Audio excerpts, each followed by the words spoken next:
नमस्कार, स्वागत, अभिनंदन आप सभी का मौसम तक चैनल पर। मैं हूँ देवेंद्र त्रिपाठी।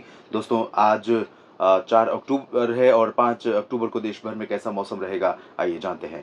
जो लो प्रेशर सिस्टम बना हुआ था पूर्वी भारत के भागों पर, वो अभी भी प्रभावशाली बना हुआ है और इस समय गंगीय पश्चिम बंगाल, एडजॉइनिंग झारखंड और आसपास के भागों पर है। इससे लगातार जो बंगाल की खाड़ी है, इससे मॉइस्चर यानी करंट एनर्जी लगातार इसे मिल रही है और इसके प्रभाव से बीते 48 घंटों में सिक्किम और आसपास के भागों में कुछ जगहों पर बादल फटने की घटनाएं हुई हैं, जिससे कई जगहों पर बहुत बुरे तौर पर नुकसान पहुंचा है। और खबरों के मुताबिक लगभग 25 जवान, सेना के 25 जवान सिक्किम में जो गैंगटोक और आसपास का रीजन है, इसके आसपास तीस्ता नदी में अचानक आई बाढ़ के कारण एक सैन्य ठिकाना जो है वो चपेट में आया है, जिसके चलते 25 सैनिक लापता हैं और इसके अलावा और कई अन्य सिविल्स भी यहाँ पर फंसे हुए हैं, लापता हैं। कई जगहों पर बड़े पैमाने पर यहाँ नुकसान पहुंचा है। इस बीच ये सिस्टम अभी अनुमान ये है कि अगले 24 घंटों के दौरान पूर्वी भारत के साथ साथ पूर्वोत्तर भारत के कई राज्यों को लगातार प्रभावित करता रहेगा। मानसून के कुछ और राज्यों से भी वापस लौटने के लिए परिस्थितियां अनुकूल बन रही है। मानसून की वापसी की लाइन यानी विड्रॉल लाइन अभी जो गुजर रही है जम्मू कश्मीर में गुलमर्ग और हिमाचल प्रदेश में धर्मशाला और उसके बाद उत्तराखंड में उत्तराखंड के दक्षिणी ये जो पूर्वी रीजन है यहाँ से होकर गुजर रही है और साथ ही साथ उत्तर प्रदेश, मध्य प्रदेश के भागों से होते हुए ये पोरबंदर तक पहुंच गई है। और अनुमान या परिस्थितियां इस तरह की हैं कि अगले 2 दिनों में, 3 दिनों में ये मध्य प्रदेश में और महाराष्ट्र के भी कुछ और भागों से मानसून की वापसी हो जाएगी। इस बीच ये जो सिस्टम है, इसका जो प्रभाव है वो जारी है लगातार और भूमध्य रेखा के ऊपर बंगाल की खाड़ी और अरब सागर में सक्रियता के कारण साउथ पेनिनसुलर रीजन के कुछ जगहों पर प्रभाव पड़ने की संभावनाएं नजर आ रही हैं। उत्तर भारत के भागों में अभी फिलहाल एक डब्ल्यूडी था, वो आगे गुजर गया है, लेकिन पीछे से एक नया डब्ल्यूडी उत्तर भारत की तरफ अप्रोच कर रहा है। उत्तर भारत के भागों से काफी दूर से होकर निकलेगा, लेकिन इसका प्रभाव आने वाले दिनों में हमें देखने को मिल सकता है। खासतौर पर 6 या 7 अक्टूबर से लेकर 9-10 अक्टूबर के बीच में पर्वतीय क्षेत्रों पर इसका प्रभाव हमें दिखाई दे सकता है। इसके बारे में हम आगे बात करेंगे अगले बुलेटिन में। फिलहाल इसमें बात करते हैं कि 5 अक्टूबर को देश भर में कैसा मौसम रहने वाला है।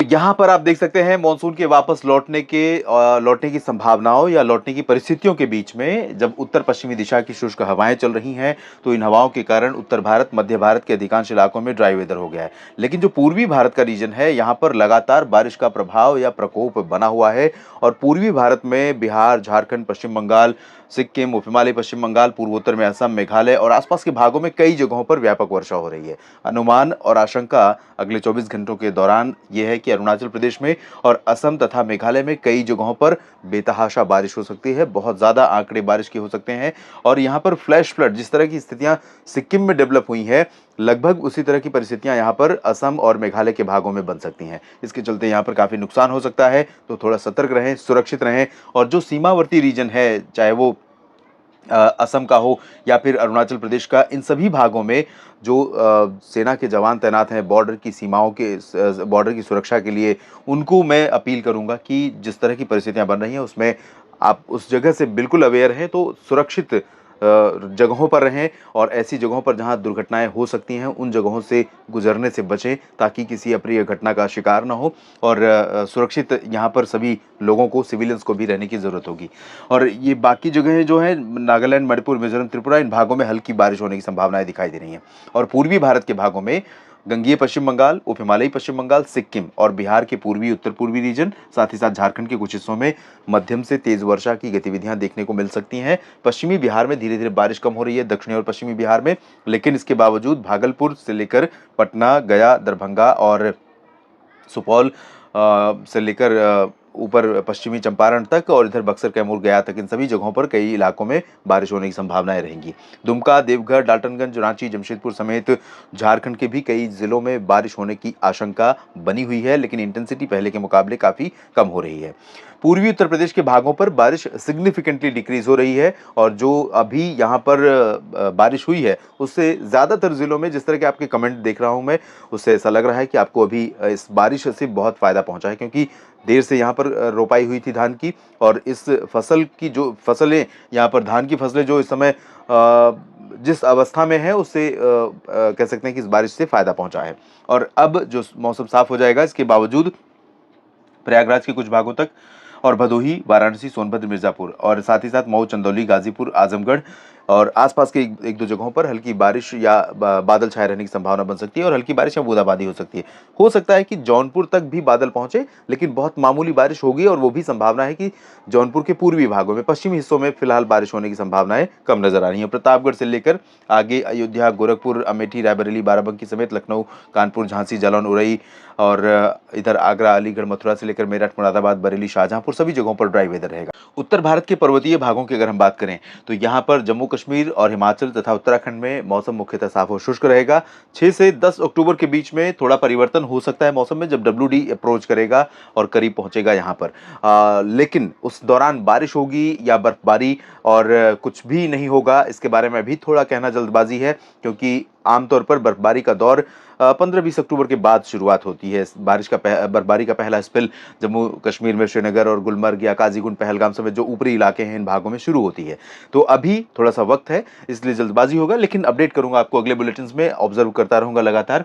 और अगर आपको बर्फबारी, सीजन की पहली बर्फबारी देखना है तो उसको पहले से मैं बताऊंगा आपको। अगर आप जाना चाहते हैं पर्यटक के तौर पर हिल स्टेशन की तरफ तो आप रुक कर सकते हैं, लेकिन अभी फिलहाल इस बारे में कुछ भी कहना जल्दबाजी है। इधर इन भागों में भी ड्राई वेदर रहेगा। पंजाब, हरियाणा, दिल्ली और राजस्थान के भी लगभग सभी जगहों पर शुष्क मौसम रहेगा और यहाँ पर राजस्थान के जैसलमेर, बाड़मेर और बीकानेर समेत जो पश्चिमी हिस्सा है, जोधपुर, जालौर, पाली, राजसमंद तक, सिरोही तक तापमान 39-40 डिग्री सेल्सियस अभी भी रिकॉर्ड किया जा रहा है। और यही नहीं, पंजाब, हरियाणा, दिल्ली और वेस्ट यूपी के भी तमाम जिलों में बारिश बंद होने के बाद या नमी कम होने के बाद मानसून के वापस लौटने की परिस्थितियों के बीच में और ड्राई वेस्टर्ली या नॉर्दर्ली विंड चलने की वजह से आसमान पूरी तरह साफ है, धूप तेज हो रही है और टेम्परेचर लगातार दिन का अभी बढ़ रहा है।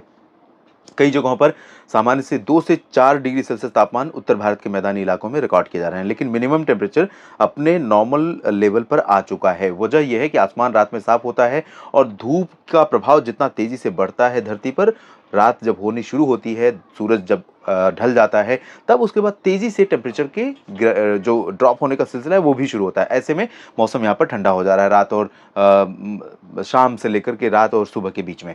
इस बीच मध्य भारत के भागों की अगर हम बात करें तो गुजरात में, सौराष्ट्र से लेकर गुजरात के पूर्वी रीजन में सभी जगहों पर शुष्क मौसम रहेगा।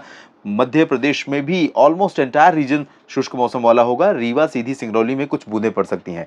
बाकी जगहों पर उमरिया, जबलपुर, सागर, सतना, पन्ना, खजुराहो, टीकमगढ़ से लेकर ग्वालियर, गुना, शिवपुरी, श्योपुर, भोपाल, विदिशा, बैतूल और खरगोन, इंदौर, उज्जैन, रतलाम, नीमच, मंदसौर, इन सभी भागों में शुष्क मौसम की संभावना नजर आ रही है। छत्तीसगढ़ और उड़ीसा, इन दोनों राज्यों के उत्तरी भागों में अभी बारिश के लिए अलर्ट बना हुआ है और यहाँ लगातार नमी का प्रवाह है और बहुत दूर नहीं है यहाँ पर बना हुआ लो प्रेशर, जो कि गंगीय पश्चिम बंगाल और आसपास के भागों पर है। तो थोड़ा सा असर यहाँ पर रहेगा उत्तरी भागों में। बाकी दक्षिणी छत्तीसगढ़, दक्षिणी उड़ीसा में ड्राई वेदर रहने की संभावना है। महाराष्ट्र में विदर्भ, मराठवाड़ा, मध्य महाराष्ट्र और मुंबई से लेकर कोंकण, गोवा के बीच में भी ड्राई वेदर की उम्मीदें हैं। मुंबई से कोंकण, गोवा में सिंधुदुर्ग तक जो बारिश हो रही थी अब धीरे धीरे रिड्यूस हो रही है और फिलहाल कोल्हापुर, सतारा और रत्नागिरी में, सिंधुदुर्ग में थोड़ी बहुत वर्षा हो सकती है। गोवा में बारिश हो सकती है। तटीय कर्नाटक और उत्तरी आंतरिक कर्नाटक, दक्षिणी आंतरिक कर्नाटक के कुछ भागों में, रायलसीमा और तमिलनाडु के कुछ उत्तरी भागों में, साथ ही साथ तटीय और आंतरिक इलाकों में कुछ स्थानों पर वर्षा हो सकती है। तेलंगाना, उत्तरी तटीय आंध्र प्रदेश और रायलसीमा के ऊपरी हिस्से, साथ ही साथ तमिलनाडु के बाकी आंतरिक इलाके ड्राई रहेंगे और यहाँ पर केरल में, लक्षद्वीप में कुछ स्थानों पर बारिश होने की संभावनाएं नजर आ रही हैं। फिलहाल इस बुलेटिन में अभी इतना ही। लगातार बने रहिए, जुड़े रहिए मेरे साथ। जिस तरह से मौसम बदल रहा है वो मौसम का अपडेट आपके लिए बेहद ज़रूरी है, इसलिए मैं आपको लगातार आपके साथ शेयर करता हूं और आपको सिर्फ इतना ही करना है कि अगर आपने चैनल को सब्सक्राइब नहीं किया है, मैं जानता हूं जो मेरा वीडियो देखने वाले मेरे बहुत सारे मित्र हैं वो ज़्यादातर सब्सक्राइबर ही हैं, लेकिन अगर बाई चांस आपने नहीं किया है तो आपसे निवेदन करूंगा कि सब्सक्राइब कर लीजिए और ये आपका मेरे लिए बहुत बड़ा सपोर्ट है। और साथ ही साथ जानकारियाँ ठीक लगती हैं तो लाइक और शेयर करना ना भूलें। धन्यवाद।